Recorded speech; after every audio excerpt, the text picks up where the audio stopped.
Got a suitcase full of empty promises. Don't believe a thing that this world says. It's kinda like wishing on a falling star, a temporary fix for a broken heart. Everything here just falls apart, 'cause nothing compares to the way you are. All I need is you. You're the hope in this life I can't deny. All I need is you. I've seen it again and again. I can stand on your promises.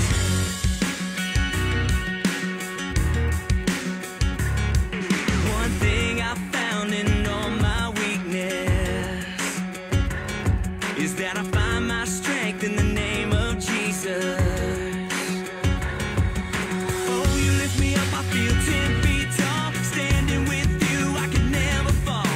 I'm listening close to the Spirit's call. My Savior, my all in all. I need is you. You're the hope in this life I can't deny. All I need is you. I've seen it again and again. I can stand on your promises.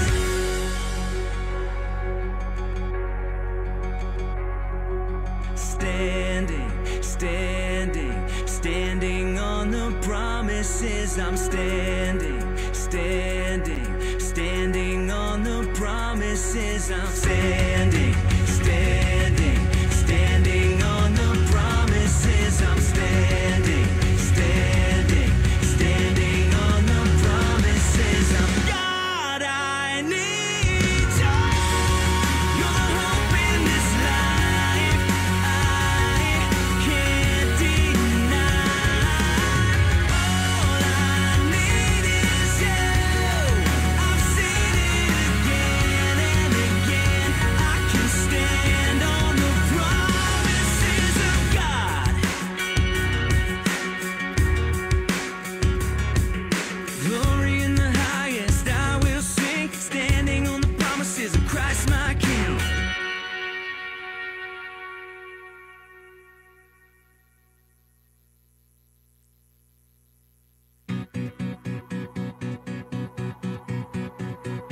Midnight, he's staring at the bills and rubbing red eyes. Ain't adding up to nothing but some hard times. He's feeling like a failure at life. Head down, part of him is tempted just to skip town, but deep inside he knows enough to cry out. God, I'm tired of fighting this fight. I'm running low on faith, but I won't run away. Tonight I'm gonna fix my eyes on the only hope that satisfies my heart. You are the one I'm running to. Everything that's good and right and true. Jesus, I'm coming after who you are. You are the one I'm running to. Late shift, she's working hard, providing for her 3 kids. She hasn't seen her husband 'cause they're stretched thin. Nobody told her it'd be this hard. There's no end in sight, but she says no compromise.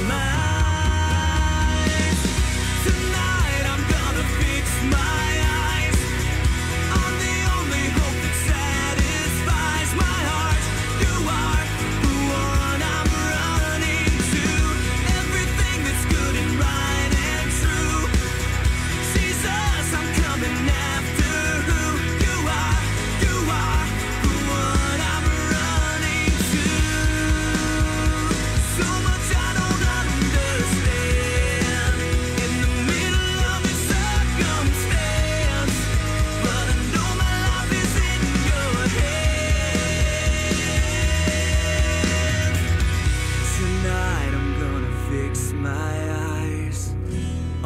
only hope that satisfies my heart. You are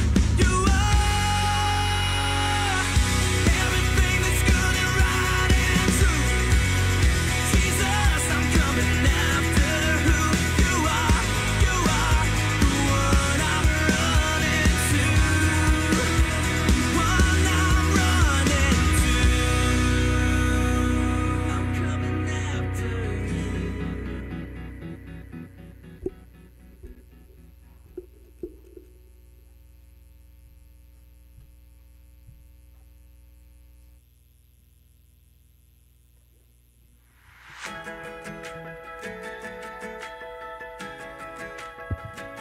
You told me to love somebody like I love myself. You call me to do these things. Good morning! I won't fail. Alright. Kahit hindi ko nakikita yung mga ngiti ninyo, maganda pa kayo at gwapo sa umagang ito. Alright. So ngayon po, meron lang ako kwento. Napanood nyo na ba yung sa Squid Game? Sino nakapanood? Wala. So yung Squid Game kasi, ang nangyari kasi doon, itong mga tao, 456 sila na nakisali doon sa larong yun. Ngayon, kapag hindi ka nakapasa doon sa game na yun, is papatayin ka. So ibig sabihin, nakataya yung buhay mo. At ba't nagtataka ako dito, bakit sila nag-commit sa larong yun? Samantalang buhay nila yung nakataya. Ang tinignan kasi nila yung price. Yung pera kasi na nakalagay doon talaga is 25.5 billion pesos. So malaki talaga.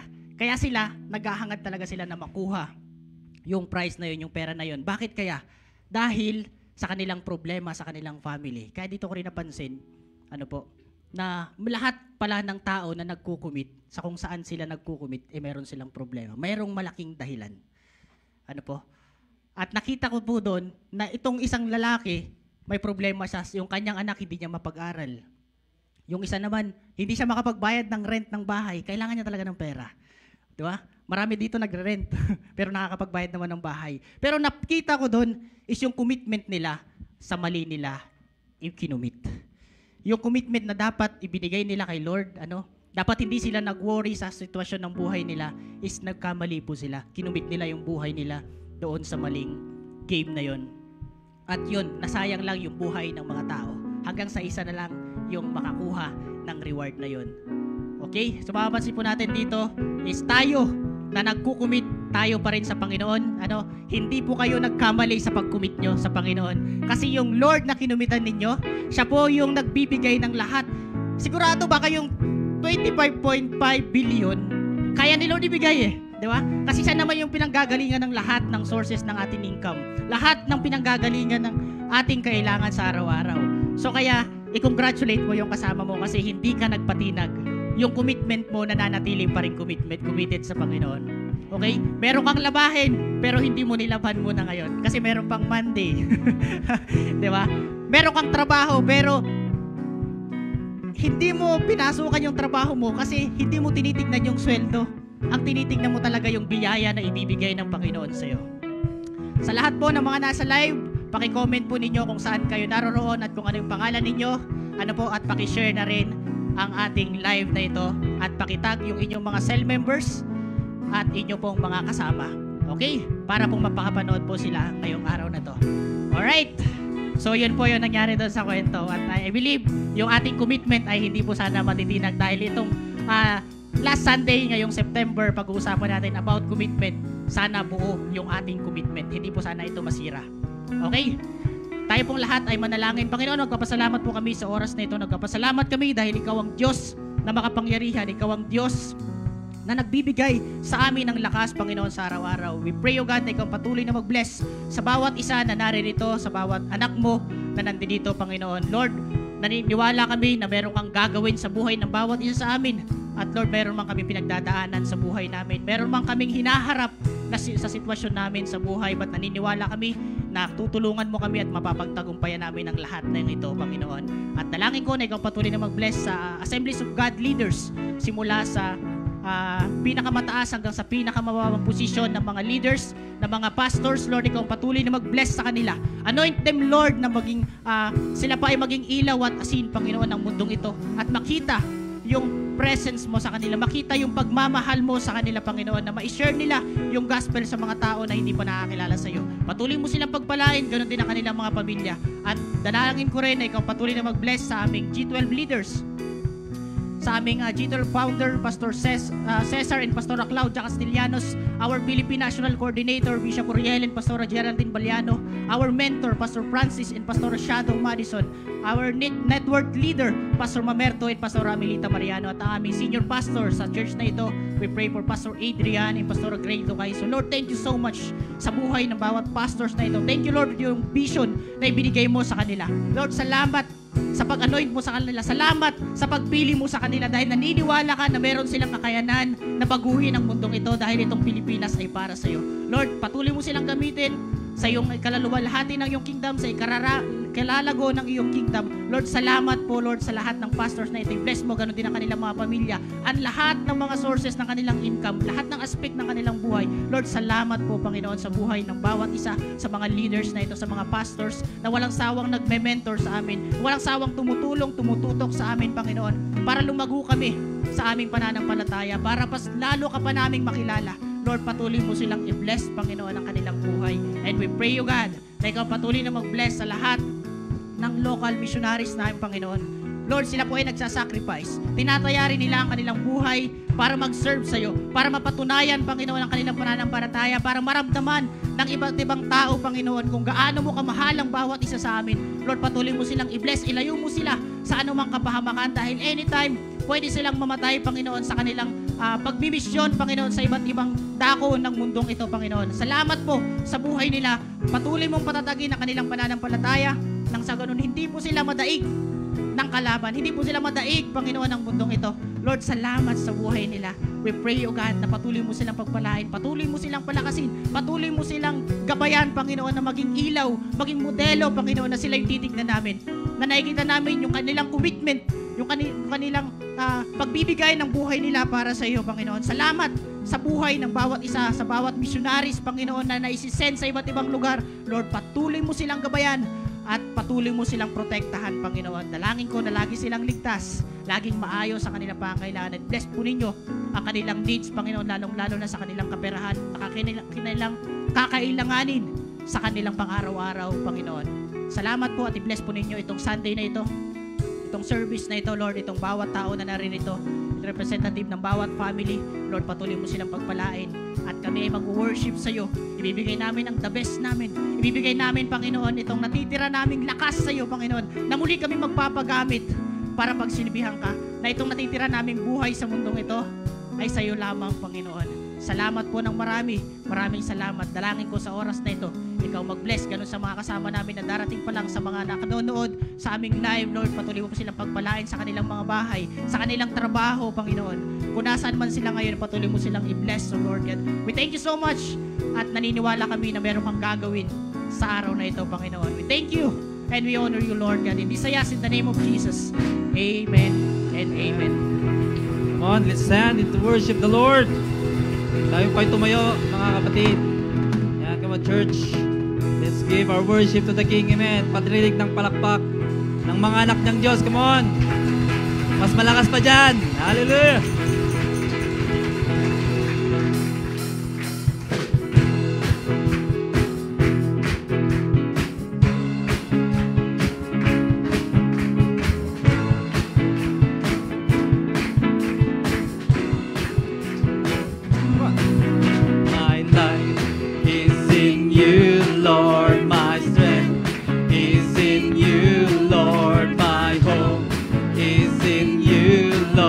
In you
the enemy.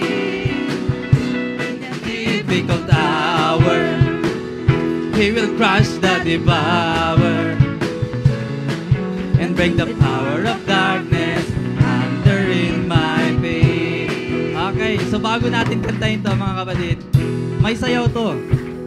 And ang sabi dito, for the Lord is my tower, ganito ang gagawin natin. May action to. Ganyan. For the Lord is my tower and He gives me the power to tear down the works of the enemy. Natin. Ito yung enemy Tapos ang sabi doon, in a difficult hour, yung watch ninyo, okay? And crush the devourer, gaganon natin. And also, sabi dito, and bring the power of darkness under in my feet. Talon tayo. Yan. Okay. Ready na kayo? Yung nasa live, ready na? This is my tower, and He gives me the power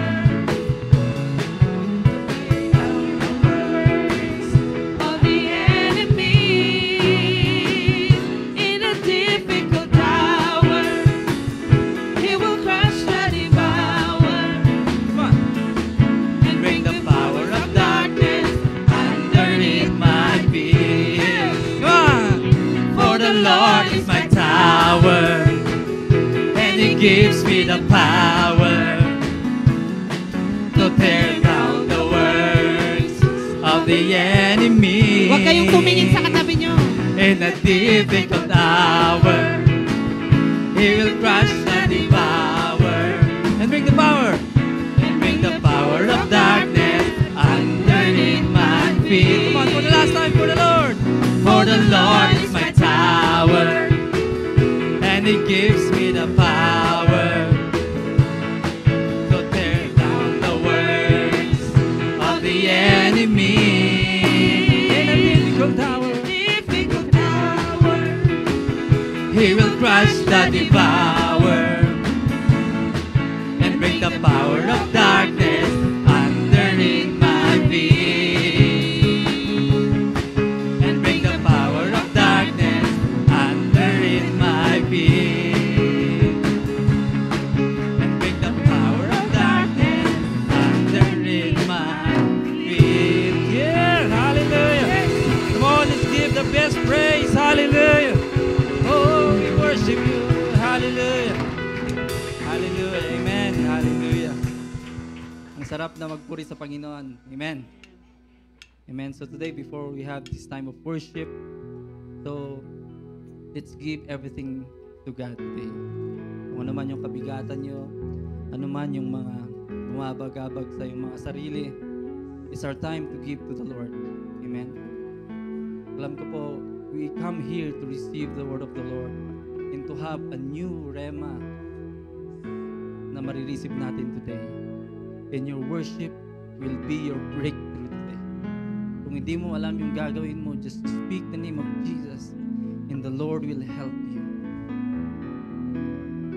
And today, open your mouth and declare that He is the Lord of your life.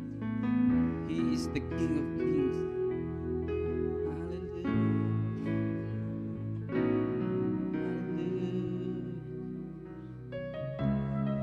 Come on, church. As we give unto Him our life, our commitment, that we will give our worship every day. Hallelujah.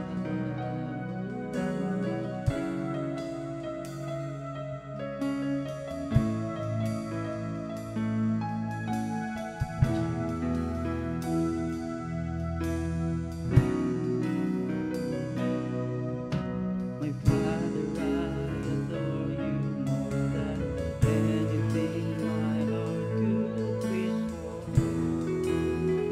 I just want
You are my world, 'cause you are my God, and I lay down my life for you.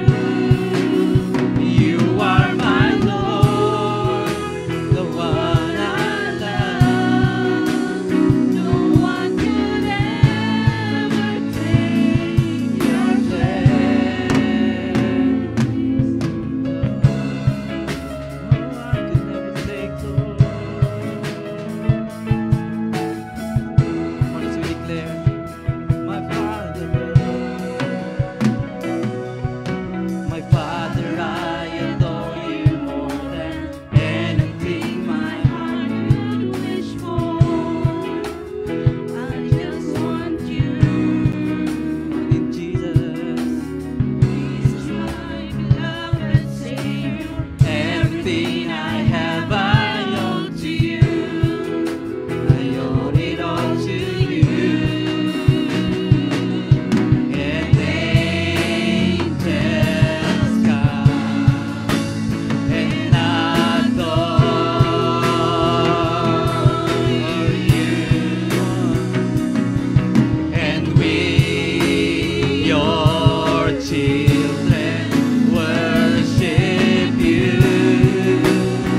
Hallelujah.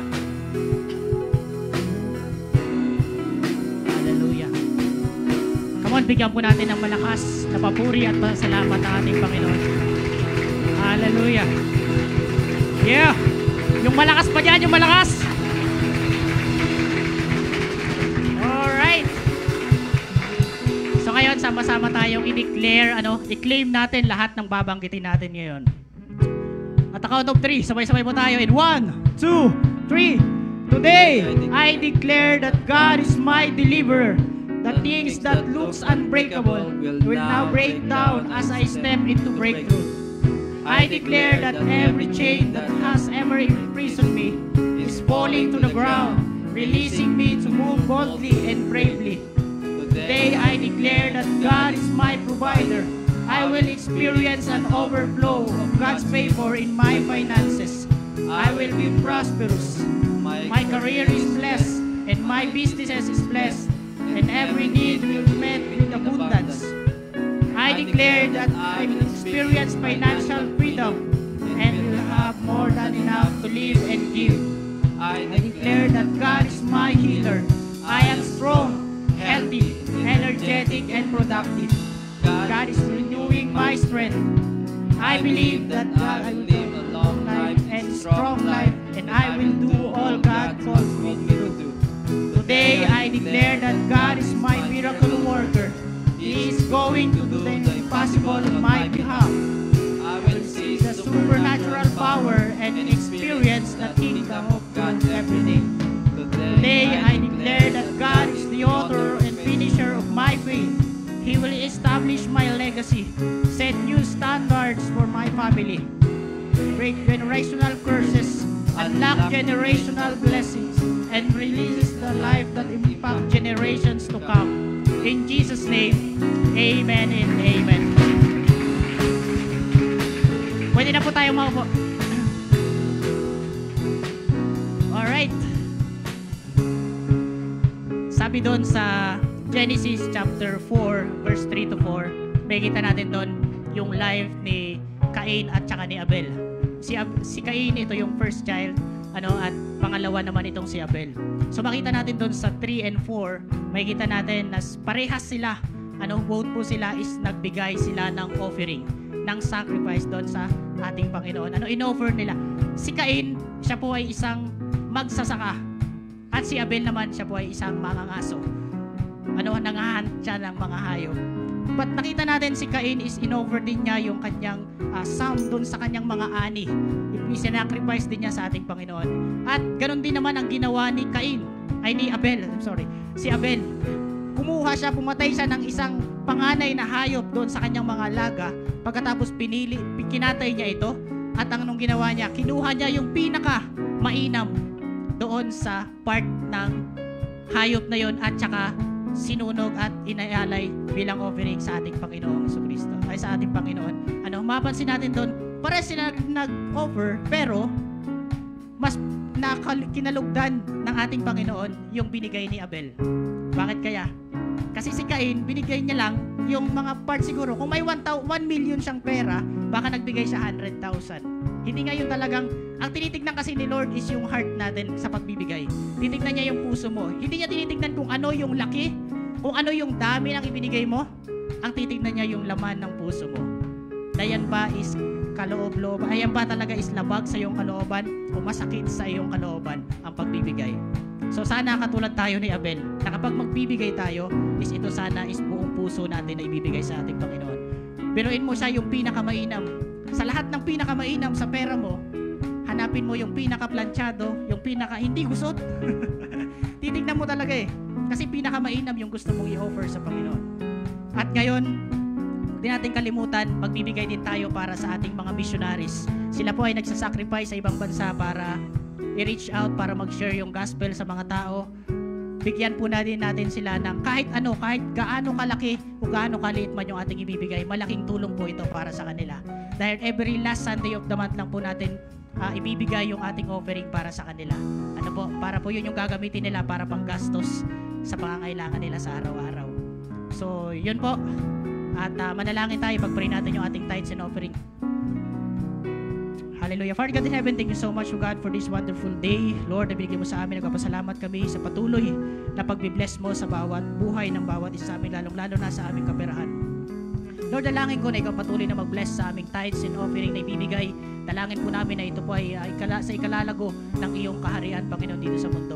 Dalangin ko na ibibigay namin na offering para sa mga missionaries na walang sawang nagsasacrifice ng kanilang buhay para sambahin ka, para ipatunayan na mayroong Diyos sa kanilang buhay, paramdam sa tao yung pagmamahal mo, Panginoon, sa kanila. At Lord, patuloy mo silang pagpalain, patuloy mong i-bless lahat na may trabaho. Ikaw po ang patuloy na mag-bless sa kanila, magbigay sa kanilang strength para nang sa ganoon magawa nila, magampanan nila yung kanilang part bilang isang manggagawa, Panginoon. At sa lahat na may mga business, ikaw pa patuloy na mag-bless sa kanila para mas lumago yung kanilang mga businesses. And we pray, O God, sa lahat ng mga student, Lord, bigyan mo sila ng wisdom kung paano pa kumita ng pera, Panginoon, para makatulong sa kanilang family at matustusan din ang pangangailangan nila bilang isang mag-aaral. We pray, O God, na ikaw patuloy na mag-bless sa ibibigay namin ito.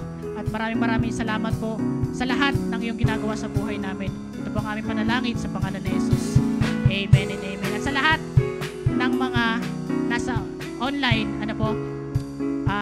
naka-flash po sa inyong mga screen kung ano yung gamit ninyo. Kung sa TV, naka-flash po dyan kung saan ninyo isasend yung ating tithes and offering. Kasi hindi naman kayo makakapagbigay dito mismo sa church. Mga nasa ibang bansa, pwede nyong ibigay. Alright? Thank you so much.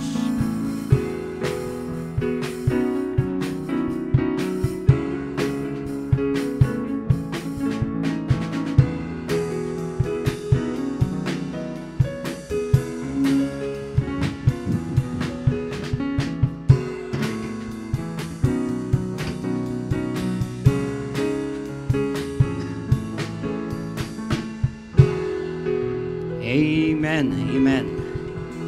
Muli, sabihin mo nga sa katabi mo, pasalamat ka sa Diyos dahil nandito ako. So, good morning, bawat isa sa atin, yung nandiyan sa mga bahay-bahay nila. At magandang umaga po sa inyong lahat, saan mang lugar nandiyan kayo. Ilagay nyo pa rin dyan sa comment box nyo kung saan kayo, nandiyan man kayo sa bahay nyo o nandiyan kayo sa kung saan-saan man, at least ilagay nyo. Okay? Mag-comment din kayo. Okay, so gusto kong batiin yung second time natin at may fourth timers tayo dito. Wala yung mga first time nila. Nandito si Dexter Mahilom, second time. Dexter, ayun. Okay, so ito naman, fourth time niya, si Delmar Mahilom at si Elizel Nunez. Saan sila? Ayun, palakpakan natin sila. At yung mga nag-invite sa kanila at yung mga hindi na isulat yung pangalan o hindi na i-register doon sa baba, welcome pa rin bawat isa sa atin na nandirito at pati rin yung mga matagal na nandirito, welcome pa rin yung bawat isa sa atin. Amen. Okay, so ito po ay next Sunday na, October na kagad. Ang bilis, So, ito po ay September tayo noon na nag-start dito rin at nagpa 5 years na tayo dito sa venue natin na ito. At salamat naman sa Panginoon na bago dumating man yung mag-end yung contract natin dito, na-extend na natin 14 years muli. Kaya kung wala pa tayong nakuhang house inlet pa naman natin, dito pa tayo. Amen. Amen. Kung hindi pa darating si Lord. At gusto ko rin pong sabihin, this coming September 29, ito na po yung start na viewing yung kapatid natin na nauna na pumunta sa Panginoon, si Brother Jimmy Tomas. At pwede rin kayong pupunta doon, bisita rin, comfort yung prok leader natin, Sister TC, yung anak niya, si Jake, misis niya. At least, yun po yung start ng viewing nila. So, mga 5 days yung target nila. Okay? Kaya pwede rin tayong pupunta doon. Okay, so, we appreciate yung mga igniters natin na mga kababaihan at sa mga kalalakihan. Okay? Na nag-gather nitong week na ito At isa ko'y natutuwa, pinapakinggan ko yung mga nandun na mga video, mga testimonies. At least nakaka-bless yung testimony ninyo. At ako'y natutuwa na makita yung mga tumatayo rin dito sa harap.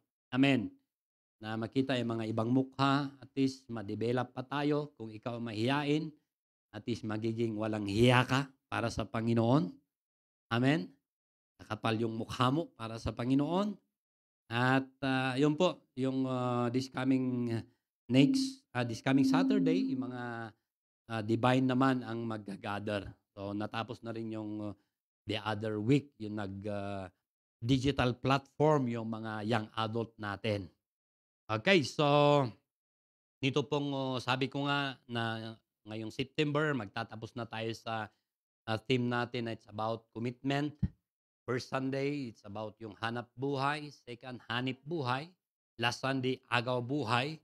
At ngayon naman ay buwis buhay. Sabi mo sa tabi mo, buwis buhay. So, buwis buhay commitment. So, itong text na ating babasahin ay halimbawa ng isang Bible character ito. Isang disciple na talagang siya po ay nagbuwis buhay para sa kanyang Panginoon. Okay, so Acts chapter 7 verses 51 to 60 and verse 1 ng chapter 8. Okay, basahin ko. You stiff-necked people, your hearts and ears are still uncircumcised. You are just like your ancestors. You always resist the Holy Spirit. Was there ever a prophet your ancestors did not persecute?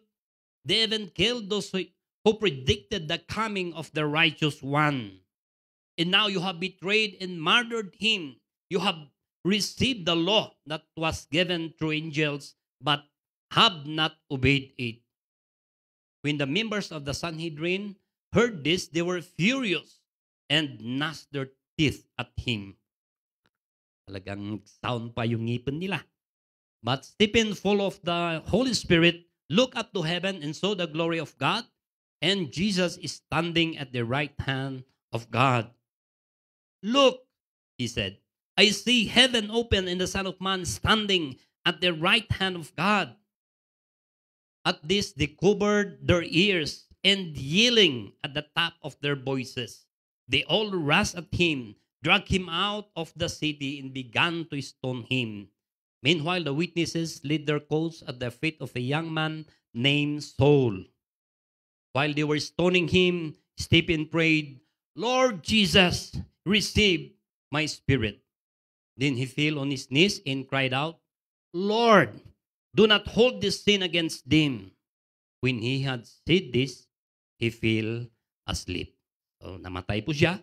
At sabi dito, and Saul approved of their killing him. So dito po, pag mabasa po natin yung preceding chapters, yung background po nito, doon sa chapter 6 ay dumadami na po yung mga disciples, talagang nag-i-increase. At nagkaroon po ng discrimination doon sa Jerusalem. Itong mga hindi solid na Hudyo, na Grecian Jews, milahing Grigo, at ito namang solid na Hudyo, itong mga Hebrew Jews na ito, ay hindi pantay yung ayuda. Hindi pantay yung distribution of food. Mas marami sa kanila yung naibibigay itong mga Hebrew Diyos na ito kaysa doon sa mga Grigo na Hudyo. Kaya sila ay nagsumbong dito sa mga 12 apostles. Sinumbong nila yung mga nangyayari na bakit ganon ang hindi pantay-pantay ang pag-distribute sa mga ayuda. Kaya sabi nila, hindi dapat na kami ang gagawa ng trabaho na yan at kayo ay pipili. Mga kapatid, pipili kayo ng mga 7 na kalalakihan para sila ang gagawa o sila yung haharap diyan sa magdi-distribute ng pagkain na yan. At sinabihan sila na itong magdi-distribute, hindi lang yung 7 lalaki, pero may qualification. Sila dapat ay full of the Holy Spirit and wisdom. Eh syempre, para kahit man kapatid na yan, o alam niya relative na yon, hindi mas madami yung ayuda niya. Pantay-pantay. Kaya kailangan full of the Spirit sila at may wisdom talaga. At ito po, si Stephen ang isa po na napili dito na kalalakihan doon sa 7. At ito po yung, dito po lumabas yung word na salitang deacon, diakono. Okay? So dito po yung problema na ito ay na-resolve at sabi doon yung word of God ay nag-spread pa at sabi doon yung number of disciples increase rapidly. Sabihin mo nga, rapidly. Rapid, talagang bilis ang pag-increase po nila. So sabi po doon sa chapter 6 na ito, si Stephen ay full of God's grace and power. At hindi lang po siya isang diakono, at sabi po doon na he did great wonders and miraculous signs among the people. Kaya talagang marami pang mga na-attract na unbeliever na hindi nanampalataya sa ating Panginoong Kristo. Pero dito po ay nagkaroon ng opposition. Marami pong nag-oppose kay Stephen, lalong-lalo na itong mga religious leaders na galing sa iba't ibang lugar. At ang ginawa nila, nakipag-argue sila kay Stephen. Pero sabi po doon, they could not stand up against his wisdom. Anong argument man na nilabas nila, wala silang laban kay Stephen dahil talagang mayroon nga siyang wisdom. May wisdom kay Stephen na ito. So ang kanilang ginawa dito, gusto nilang patahimikin si Stephen at talagang secretly na talagang nag-hire po sila, nanuhol po sila ng mga kalalakihan para magsabi po ng mga false testimony against Stephen. Ang sasabihin nila ay ganito ang inyong sasabihin. Sasabihin nila na narinig nila na itong si Stephen na nagsasabi ng kalapastanganan o blasphemy against sa katuruan ni Moses at sa katuruan ng Diyos. At sasabihin nila yung Jesus of Nazareth ay sisirain niya yung temple daw at babaguhin daw nila. Mababago daw yung custom o katuruan na ibinigay ni Moses sa kanila. At dito makikita po natin ay talagang yung plano nila ay nangyari.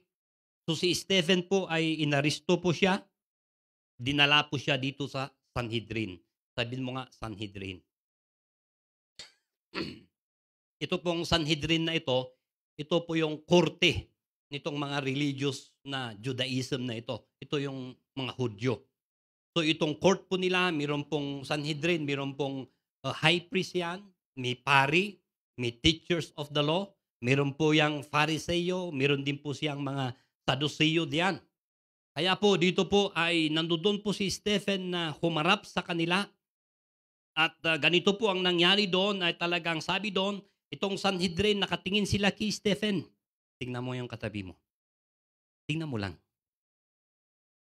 At sabi doon, tinitigan nila si Stephen at napansin nila, sabi nila, yung mukha ni Stephen parang mukha ng anghel. Kaya talagang tinitigan nila. Muli, tingnan mo yung katabi mong mukhang anghel yan. At yung high priest nagtanong kay Stephen. Sabi niya, totoo ba yung mga bagay na ito? Siyempre, umarap siya sa korte. Talagang idipinsa niya yung sarili niya kung totoo yung mga sinabi nitong mga kalalakihan na mga false witnesses na ito. Pero ito hindi sinagot diretso ni Stephen yung tanong nitong high priest. Pero ang nangyari po dito ay sinabi niya kung paano tinawag ng Diyos si Abraham. Sinabi niya doon kung paano ang Diyos ay nakipagtipan kay Abraham through circumcision. At sinabi niya rin na itong mga lahi, yung mga descendants ni Abraham ay magiging alipin sila doon sa ibang lugar, doon sa Egypt. For 400 years. Sila ay mamimistreat, magiging enslaved sila. At sabi ron, in after 400 years, sila ay ilalabas din ng Diyos at parurusahan niya itong Ehipto na ito. So sinabi ng Diyos din na yung buhay ni Joseph, kung paano siya napunta doon sa Egypt, binenta ng kanyang mga kapatid, pinagnegosyo pa. At ito nga, sa edad niyang 17 years old, ay makita natin for 13 years na ang daming pagsubok, kahirapan na pinagdaanan ni Joseph, but siya yung itinaas ni Pharaoh na pangalawang pinakamataas doon sa Ehipto. na nandoon na siya yung, meron siyang yung wisdom, favor ng Diyos na ibinigay sa kanya. Kaya nga, doon sa time na yon, yung Ehipto ang pinakamayaman that time. At talagang lahat ng mga bansa, nung dumating yung taggutom, for 7 years na talagang meron silang, diyan ko nata yung aglaplapusanan na blessing. Ito yung time na talagang inipon ni Joseph yung kayamanan na yon. At nung dumating, sumunod doon 7 years na famine. At ito na, yung lahat ng mga bansa na sila na ay dumarating sa severe na famine, bumibili sila doon sa Ehipto. Pati na rin pala yung pamilya ni Joseph na ito from Canaan, pumunta sila sa Egypt na bumili ng kanilang kakainin para hindi sila mamatay. Sa una ay hindi nagpakilala si Jose. Siyempre yung mukha niya, talagang parang Egyptian na, yung mga nandoon na suot-suot niya, Egyptian. Salita niya, alam na yung magsalita ng salita ng Egyptian. Kaya mayroon interpreter. Kasi hindi niya sinasabi na parang hindi niya naintindihan yung salita ng kanyang mga kapatid. Pero for the second time, nagpakilala siya na siya si Jose. At makita natin doon po sa Genesis na madrama na talagang humingi sila ng kapatawaran sa ginawa nila. Pero sabi ni Jose, dito ko nakita na ang Diyos, pinauna niya akong pinapunta dito para kayo hindi mamatay. Maging blessing si Jose. At dito lahat ng mga patriarch na yon, namatay sila po doon sa Ehipto. At sumunod yung other generations at mayroong ibang pharaoh na talagang naging pharaoh sa Egypt. Hindi niya kinilala itong si Jose. Doon na po nag-umpisa yung pag-mistreat sa kanila, mga Hudyo. At sila na po ay talagang ginawang slave for 400 years. Sabi mo nga, 400 years. 4 na generation po yung dumaan doon. Sila po ay umiyak sa Diyos, napakinggan ng Diyos ang kanilang panalangin, ginamit niya po si Moses. Si Moses ang kanyang ginamit para ilabas sila. Pero inyo si Moses, doon ipinanganak sa Ehipto. For 3 months, hindi na maitago ng kanyang ina. Dahil ang order ni Pharaoh, patayin lahat ng mga kalalakihan, yung anak ng mga Hebrew na ito, pag lalaki, patayin. Pag babae, buhayin. So, alam naman natin, hindi na nila maitago within 3 months, ay doon na pinalagay sa ilog at kinuha yung anak ni Pharaoh. Yung bata na yon, binigyan niya ng pangalan na Moses, kung saan kinuha niya sa tubig. For 40 years, nandoon si Moses sa Egypt, doon siya lumaki. But after 40 years, lumayas siya dahil may ginawa siyang kasalanan, pumatay siya ng Ehipsyo. Dahil si Pharaoh gusto niyang patayin si Moses, tumakbo pumunta sa Midian. And after 40 years, nagkaroon ng pamilya si Moses sa Midian. Nagpapastor na ng mga hayop. 80 years old na siya. Doon siya tinawag ng Diyos sa bundok. At siya ang sinabihan niyang maglalabas sa kanila, itong mga Israelita, doon sa land of Egypt na ito. So pagtitignan po natin ito pong nangyari, itong message ni Stephen from Abraham, Moses, papunta doon kay David at papunta rin po doon sa Messiah o yung righteous one na tagapagligtas, walang iba kundi si Jesus. So ito po yung message ni Stephen. It's about Jesus of Nazareth na ito. Kaya after that, makita po natin yung nangyari na ito, ay talagang nirebuke niya itong Sanhedrin, itong mga religious leaders na ito, na parihas sila. Wala silang pagkakaiba sa kanilang mga ninuno, na itong kanilang mga ninuno, sila rin ang nagpahirap sa mga propeta, pumatay sa mga propeta, at ganun din sila. Sila rin ang nagpapako kay Jesus of Nazareth. Kaya dito makita po natin yung pangyayari dito. Si Stephen po, siya yung pinaka-first martyr dito. Siya po yung nagbuwis buhay dahil sa kanyang commitment sa Panginoon. Amen. So dito sa surrendered life in commitment po ni Stephen ay marami tayong matututunan dito.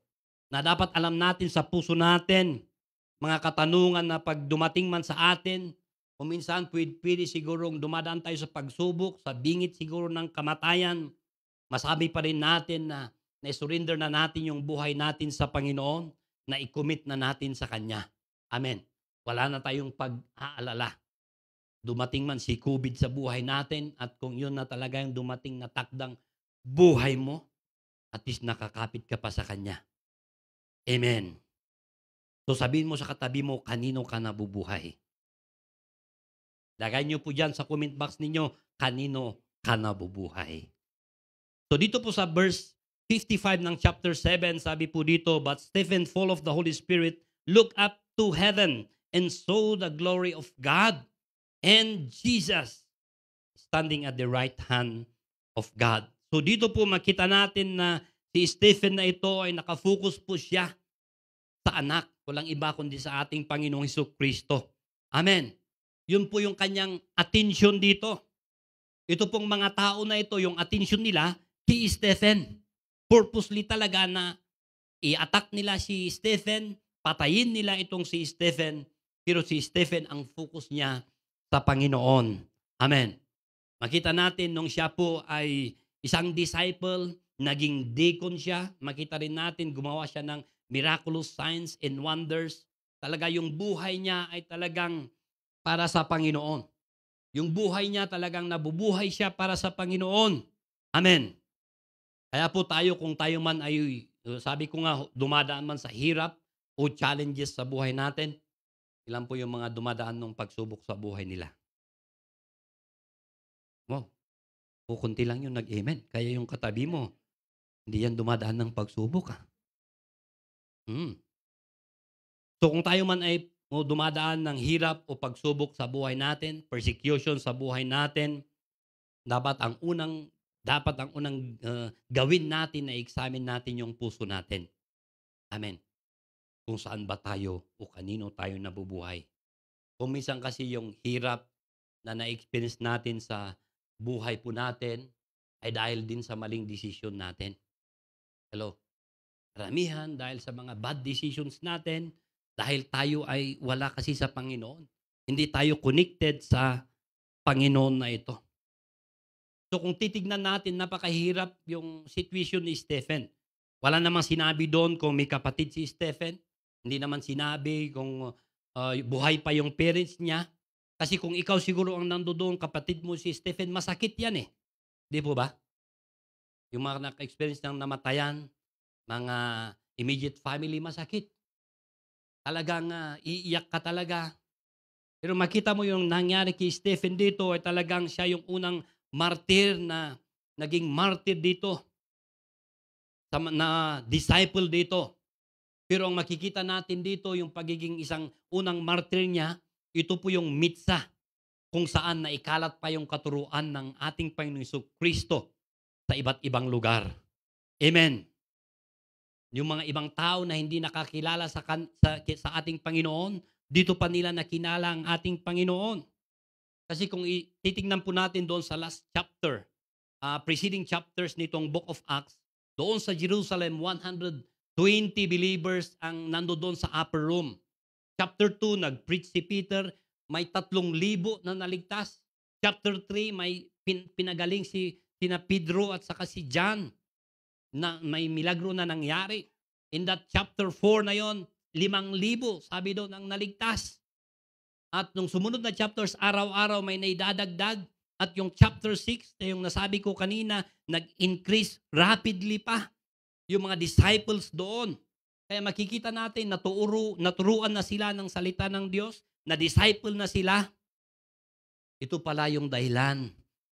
Inialaw ng Diyos na may martir, may maisasakripisyo para doon pa sila lalabas pa at lalago pa ang salita ng Diyos. Amen. Kuminsan hindi natin maintindihan yung mga pangyayari sa buhay natin. Ang dami nating katanungan. Yung mga katanungan nyo siguro na hindi pa nasasagot, tatanungin na natin doon pagpunta natin doon. Amen. Hello. So ito po na, sabi ko nga minsan, nagkakaroon man tayo ng hardship o persecution na dumarating sa buhay natin, ay talagang will ni Lord yan, na inaalaw niya yan, na ikaw ay dadaan.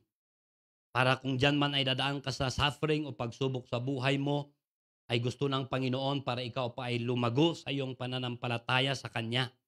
Amen. magiging katulad ng ating Panginoong Hesukristo. Kaya nga po yung iba kasi ay talagang very on fire sila sa Panginoon. Pag nandoon lang sila sa blessing. Pero pag dadaan pala sila sa wilderness ng buhay nila, diyan na matitest kung talagang kakapit pa sila sa Panginoon. Hello, tignan mo yung katabi mo. Butit nandito ka.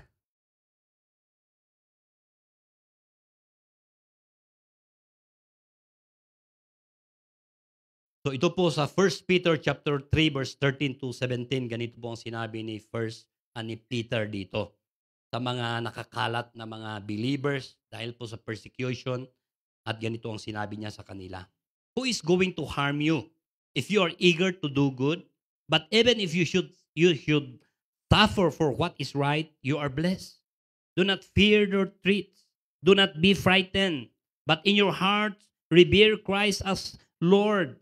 Always be prepared to give an answer to everyone who asks you to give the reason for the hope that you have.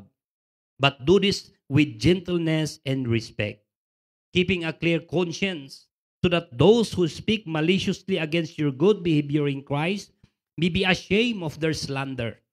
But it is better if it's God's will to suffer for doing good than for doing evil. So ito po, we need to react sa ating hardships o persecution sa buhay natin in the right way. Tamang pananaw. Amen. Amen po ba? Sabihin mo sa katabi mo, tamang pananaw. Kaya po, kung kayo, lahat tayo, naka-experience tayo man ng hardship, persecution sa buhay natin, dapat tingnan natin yung right way, yung tamang pananaw natin. Kung bakit dumadaan ka dyan sa pagsubok na yan sa buhay mo. Bakit hindi pa sa katabi mo? Bakit hindi po sa ganitong tao? Bakit sa'yo pa? Dahil may gustong ituro ang Panginoon sa'yo, gusto ka pa niyang lalago pa sa pananampalataya mo. James chapter 1 verse 1 and 3. Ganito rin yung sinabi ni James doon din sa mga 12 tribes ng Israel dito. James, a servant of God in the Lord Jesus Christ, to the 12 tribes scattered among the nations. Greetings. Verse 2, sabi niya, consider it pure joy, my brothers and sisters, whenever you face trials of many kinds. Ito yung napakahirap eh. Biruin mo na i-consider mo na pure joy pag ikaw ay dumadaan pa sa many trials. Hindi lang isang trial, but many. I-consider mo raw na pure joy ito.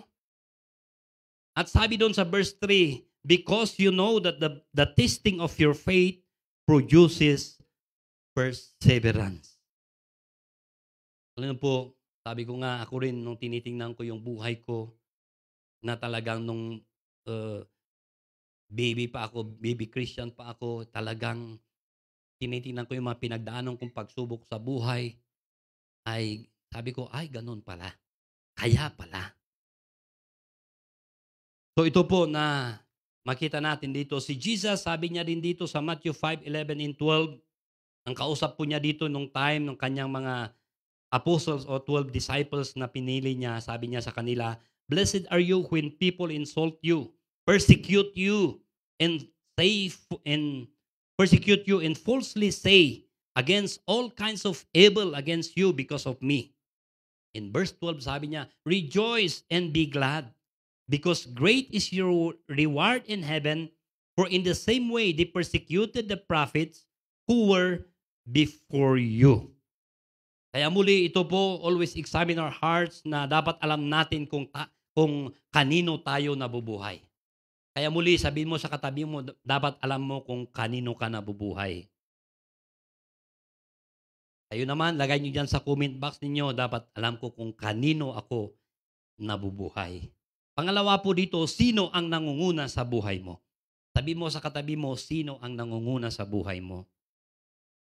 Lagay nyo dyan sa comment box ninyo, sino ang nangunguna sa buhay mo? So dito po na dapat alam natin kung sino ang nangunguna sa buhay natin. Amen. Verse 5 po ng chapter 6, sabi po dito, they chose Stephen, sa pinili na 7, doon sa 7, sabi doon, a man full of faith and of the Holy Spirit. Verse 55 ng chapter 7, sabi dito, but Stephen, full of the Holy Spirit, puspos ng Espiritu Santo. So dito makikita natin po dito na si Stephen ay full of the Holy Spirit. Amen. Puspos siya ng Espiritu ng Diyos. Amen po ba? Si Stephen nandoon siya sa exact place kung saan doon siya nilagay ng Diyos para doon niya itaas pa ang kaluwalhatian ng Diyos dito. Biruin mo from deacon, diakono, bilang isang magdi-distribute ng pagkain, yun po yung kanyang trabaho. Pero from that pagiging isang diakono, ginamit siya ng Diyos na nagpakita pa ng signs and wonders doon sa Jerusalem na ito. At siya yun rin ang ginamit ng Diyos na maging witness doon mismo sa harap ng korte. Itong mga matataas na mga religious leaders na ito. Maging siya pa rin ang naging message niya si Jesucristo sa harapan nila.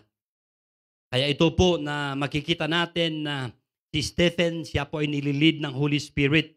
Amen. So yung buhay niya, nililid siya ng Holy Spirit para sa kaluwalhatian ng Ama. At kagaya ni Stephen, kapag nandoon din po tayo sa situation na kung saan nahihirapan man tayo dahil sabi natin, nag-serve na tayo sa Panginoon, iba't ibang mga persecution o mga hardship yung dumadaan sa buhay natin, dapat alam natin kung sino yung in charge sa buhay natin. Amen. Amen po ba? At congratulations dahil nandito ka pa rin.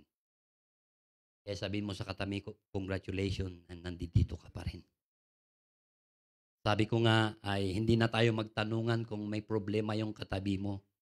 Habang buhay tayo, merong problema, hardship, persecution na pinagdadaanan natin sa buhay. Pero salamat sa Panginoon, nagpapatuloy pa rin tayo. Amen. 18 months na ang lumipas dito sa COVID, na-experience na natin ng mga lockdowns, ano pang mga QQ ang meron, kung meron pang banana Q na darating pa, makapag-ubos na yung mga alpha, omega, lambda, omega, iwan kung ano pa yung susunod, pero salamat sa Panginoon, nandito pa rin tayo. Amen. Amen. So ito po na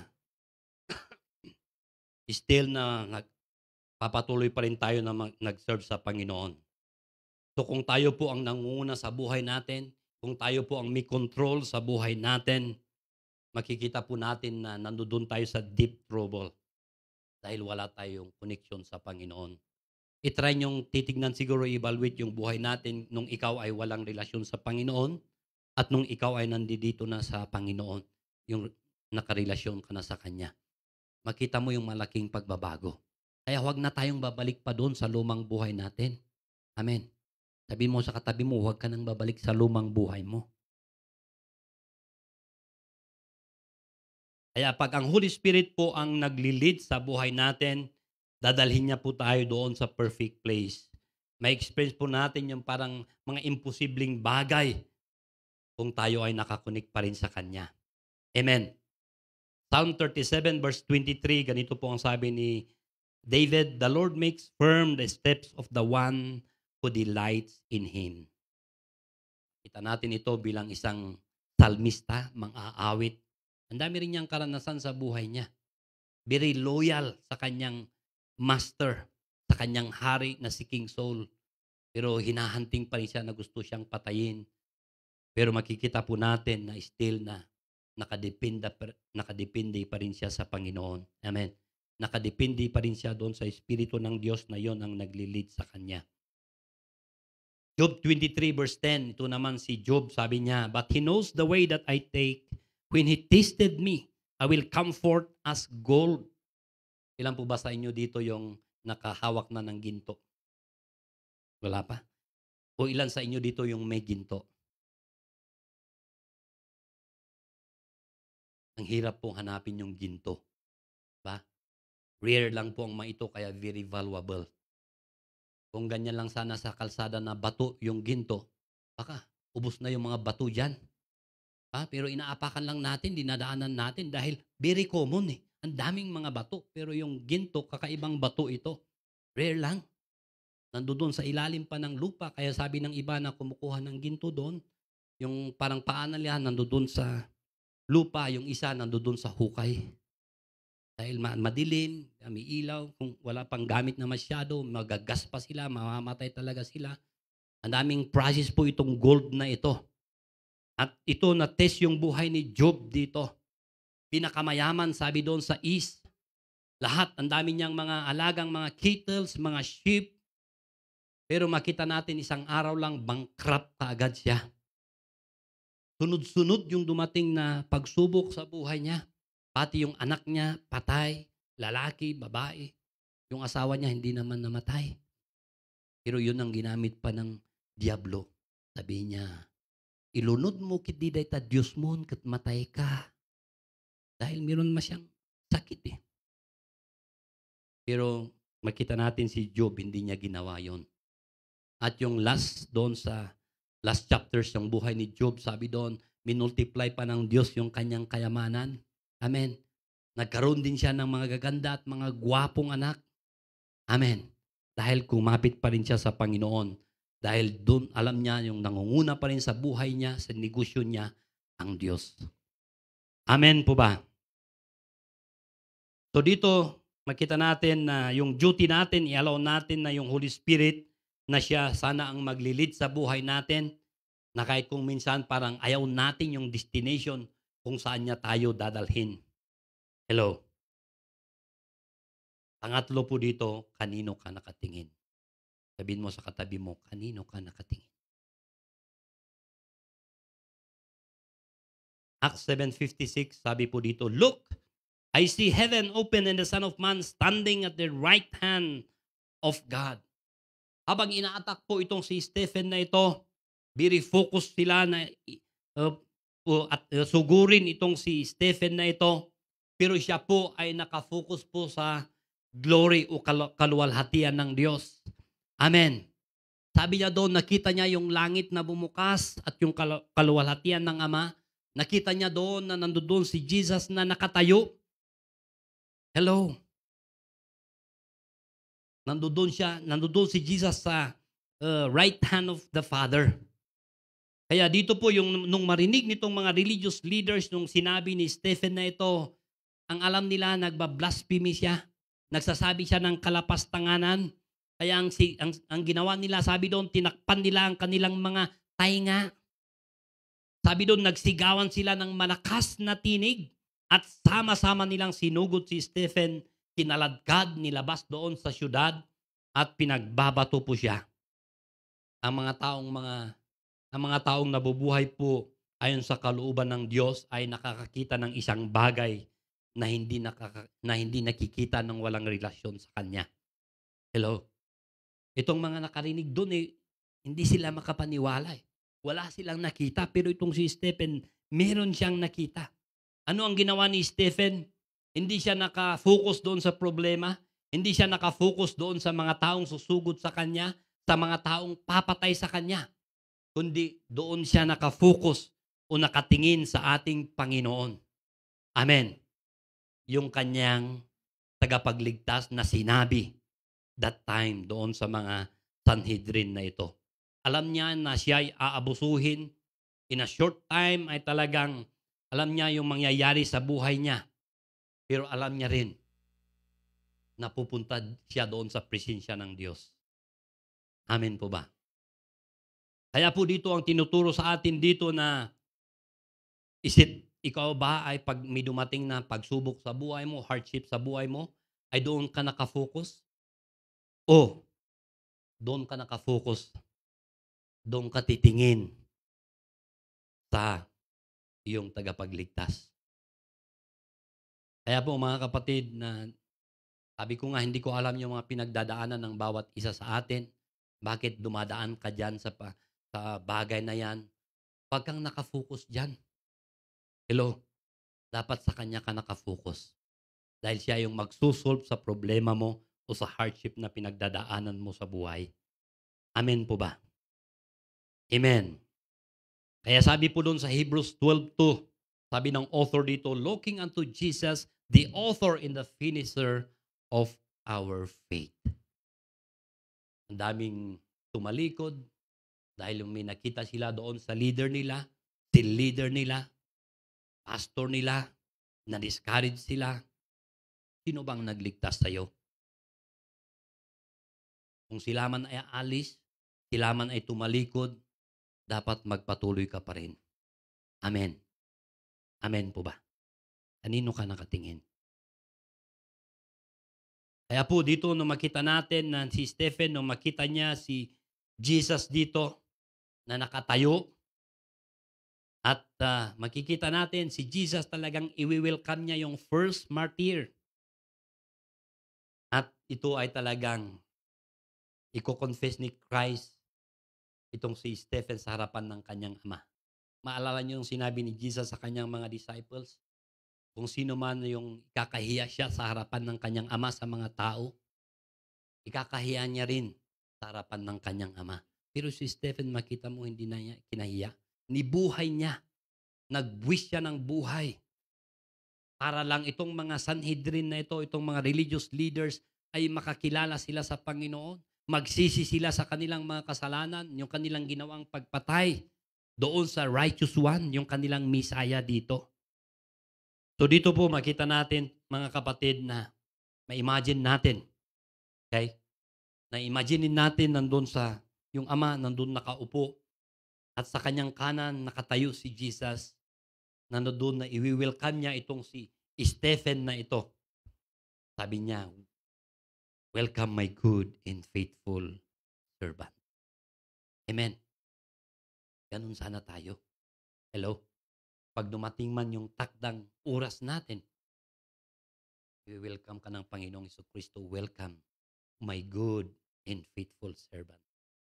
Hindi niya sasabihin, "Away from me, you evildoer. Di kita kilala. Lord, nagpalayas naman ako ng demonyo. Pinagaling ko naman yung may sakit. Away from me, you evildoer, and never knew you."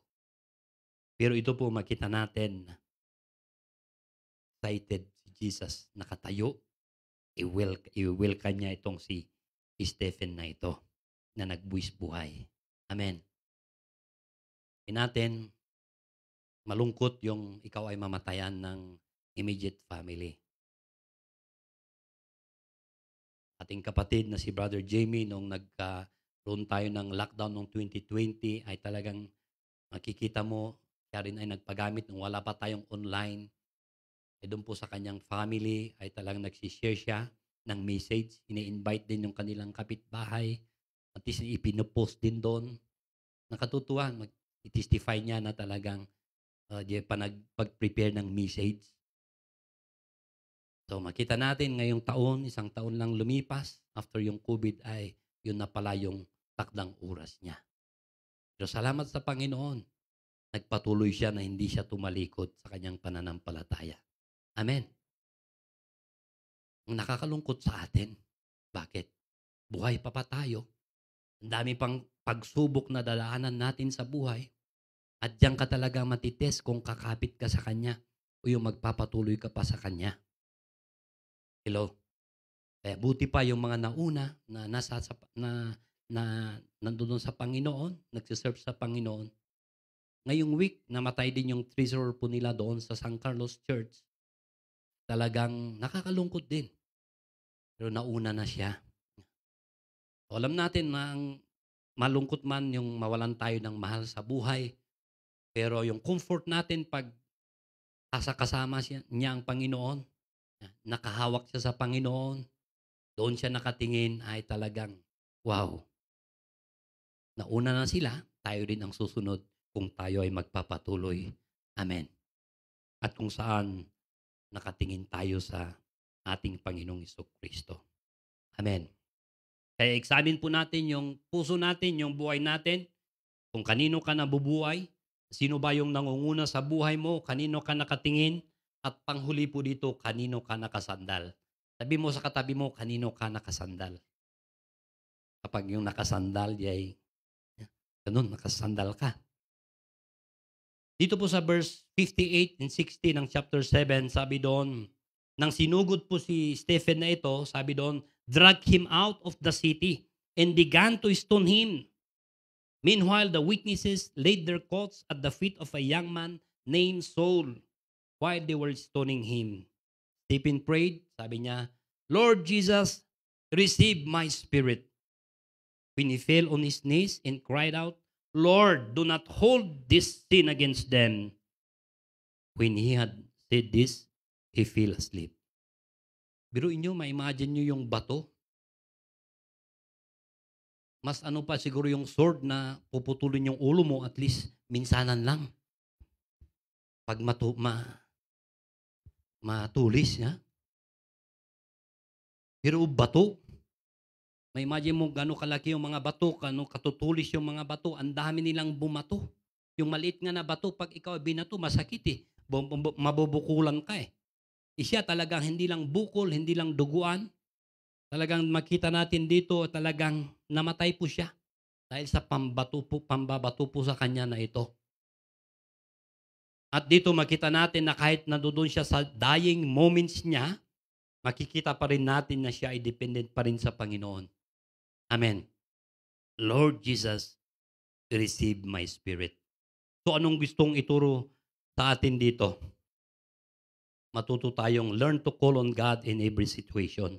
Amen. Matuto sana tayong tumawag sa Diyos kahit anuman yung situation sa buhay natin.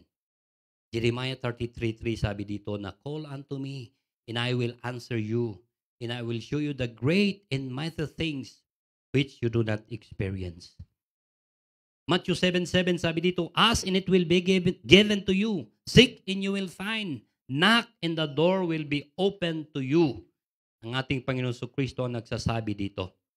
So dapat magtiwala po tayo sa Kanya, sa ating Panginoon, sa ating mga panalangin dahil pakikinggan niya po tayo. Amen. Dapat sa Kanya tayo nakasandal. Sabi mo sa katabi mo, dapat sa Kanya ka nakasandal. Learn to give your burdens to the Lord. Matuto tayong ibigay yung mga kabigatan natin sa Kanya. 1 Peter 5:7 sabi dito, cast all your anxiety on Him because He cares for you. Itaklin nyo dagiti amin nga pagdanagan nyo kinkwana ta adang aywanan da kayo. Psalm 55 verse 22. Sabi po rin dito, cast your cares on the Lord and He will sustain you. He will never let the righteous be shaken. Kaya po magtiwala po tayo sa kahit anuman mangyari sa buhay natin. Amen. Dahil siya ang may control sa buhay po natin. Kaya po kapag tayo po ay nakasandal sa Panginoon, tutulungan niya tayo. Amen. Alam niya yung nangyayari sa buhay mo. Alam niya yung pinagdadaanan mo sa buhay mo. Alam niya yung mga pagsubok mo, mga persecution mo man na yan, alam ng Diyos yan. Pwede bang tayong lahat ay tumayo? Dito makita natin na si Stephen ay namatay that day. Umuwi siya sa Panginoon. Hindi man tayo siguro, sabi ko, hindi man tayo siguro haharap sa ganito mga persecution na ikaw ay mamatay physically sa ibang nasyon, na mga close yung gospel, ganun po ang nangyayari sa kanila. Hinuhuli po sila, pinare-renounce po sa kanila na talikuran nila yung Jesucristo sa buhay nila. Pero talagang yung iba, kahit buhay nila, kahit mamamatay sila, ay talagang hindi nila i-renounce.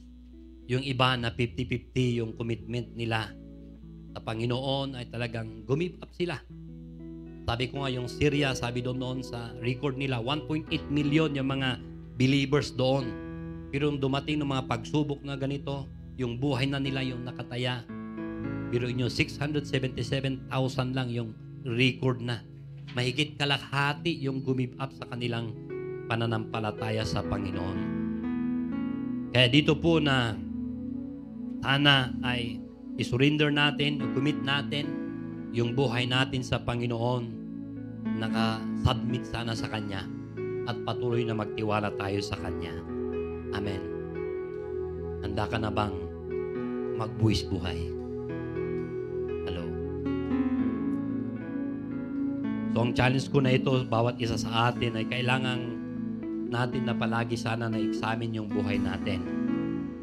Dapat alam natin kung kanino tayo nabubuhay, sinong nangunguna sa buhay natin o nagkokontrol sa buhay natin, kanino tayo nakatingin, at kanino tayo nakasandal. So ito sana yung gagawin natin na action kung tayo man ay harap sa crisis o tragedies sa buhay natin. Amen. Na pwede nating ibuwes ang buhay natin dahil alam natin na ang Diyos kayong mag-welcome din bawat isa sa atin.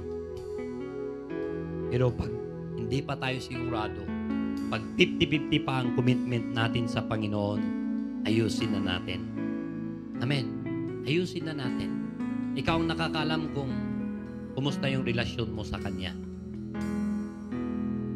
Baka nag-i-struggle ka pa pag linggo sa pagsimba ay kung wala ka sa mood, hindi ka na magsisimba. Ayusin mo yung buhay mo. Baka pati yung personal devotion mo, tignan mo yung devotion mo sa Panginoon. Still ba na pagkagising mo ay talaga yung Kanyang salita ang tinitignan mo o yung cellphone mo kaagad? Nandoon na nag-EFB, ano pa yung mga nandun na pwedeng tignan na aagaw sa oras mo o sa oras natin. Ayusin natin ang buhay natin. Amen. Hindi lang tayo committed but full surrender tayo sana sa Panginoon. Amen.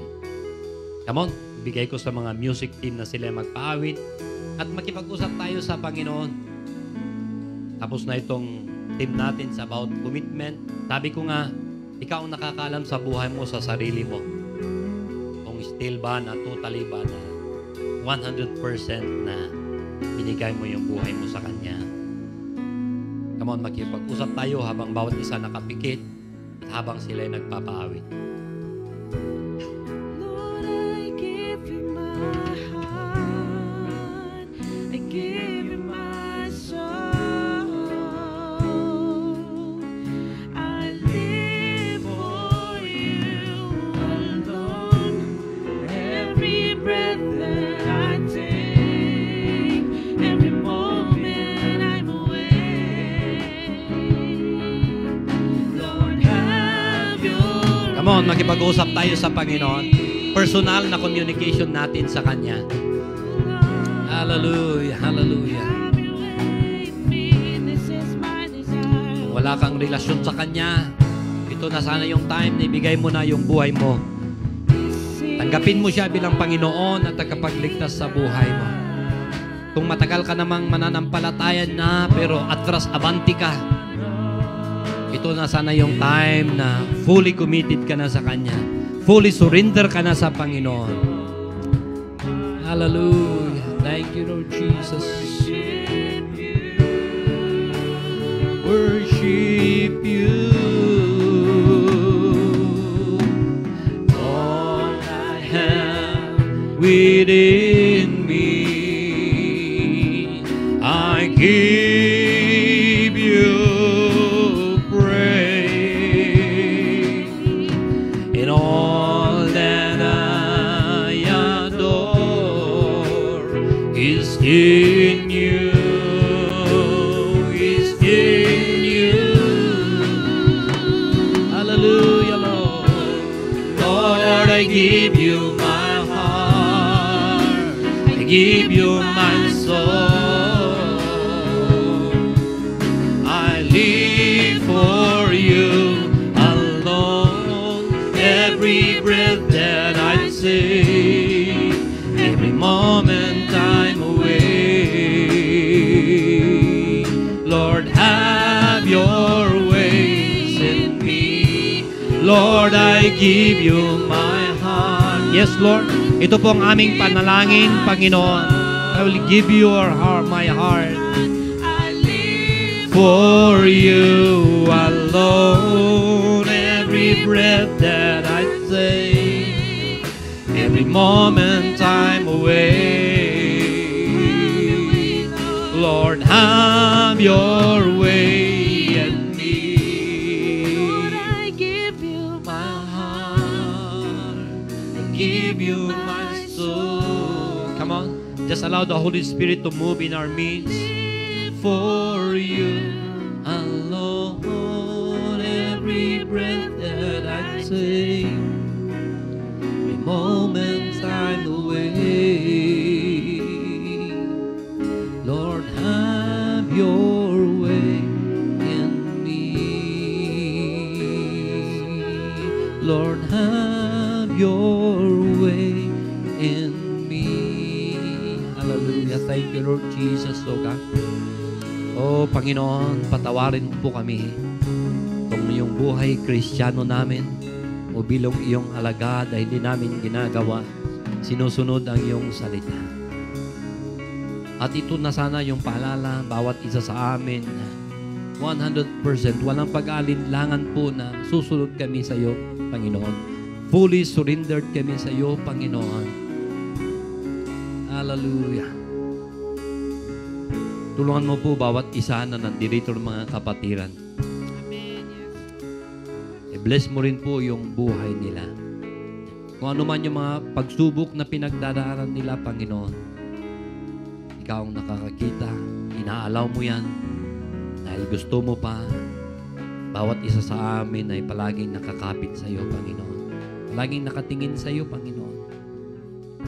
Hallelujah.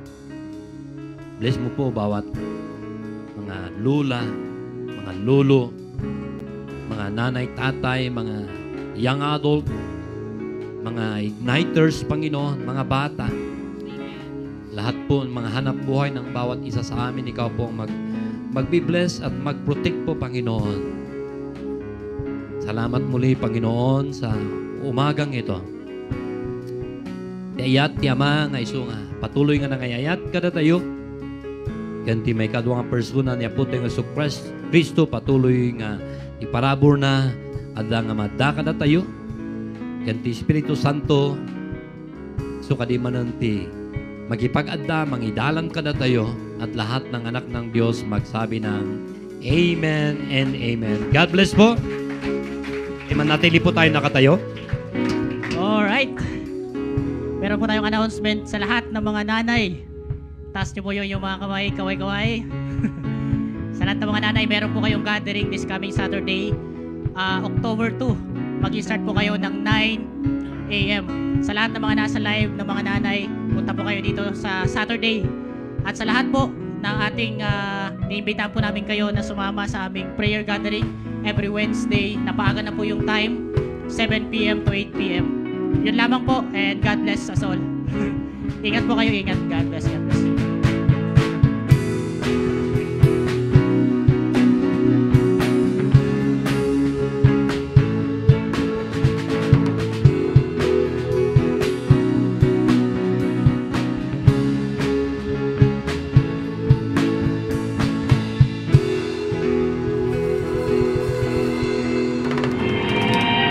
In life, we make commitments. These commitments usually come from a desire. A man and a woman will make a commitment in marriage because they are in love with each other. An athlete will commit to training because of the love they have for the sport. A student will commit to studying because of the desire they have to learn and to succeed. The truth is, we won't make a very solid commitment if there is no desire. Paul made a pretty bold commitment in Philippians. He said, to live is Christ, to die is gain. This means as long as he was on the earth, his life would be all about serving Christ. For him, the fact that he was alive and breathing meant he had work to do. As believers, we are called to make a commitment. Our commitment to serve isn't just about making sure a bunch of needs are met. It's about having a desire for Christ's kingdom. It's not a hobby or a side project. It is the evidence of the desire we have for Christ. This is our commitment to serve.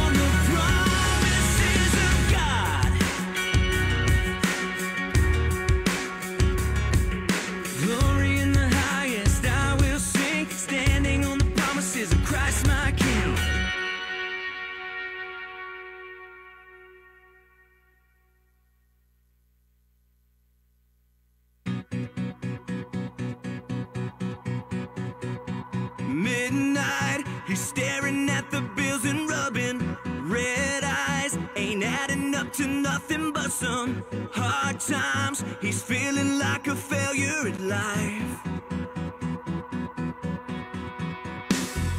Head down, part of him is tempted just to skip town, but deep inside he knows enough to cry out.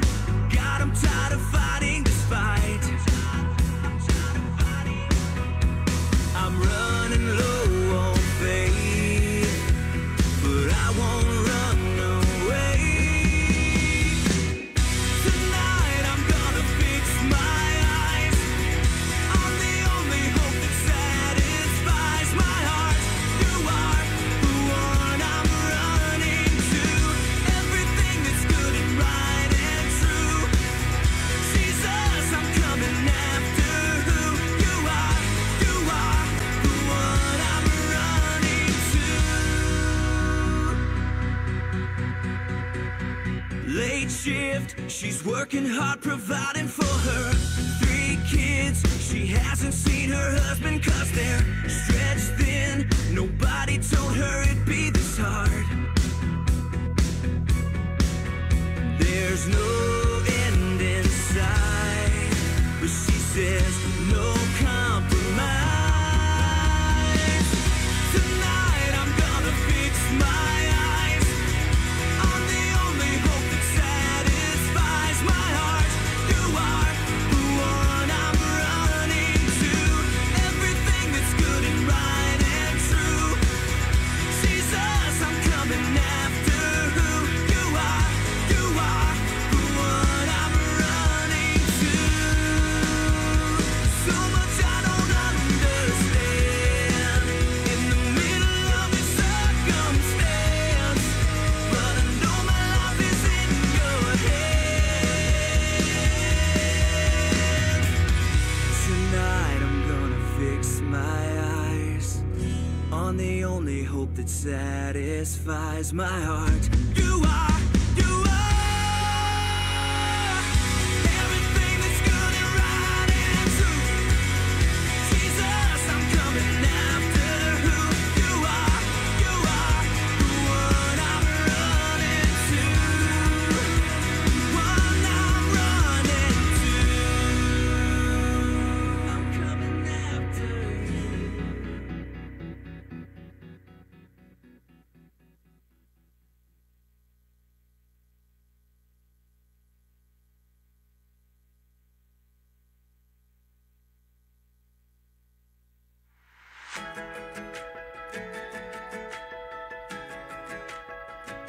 You told me to love somebody like I love myself.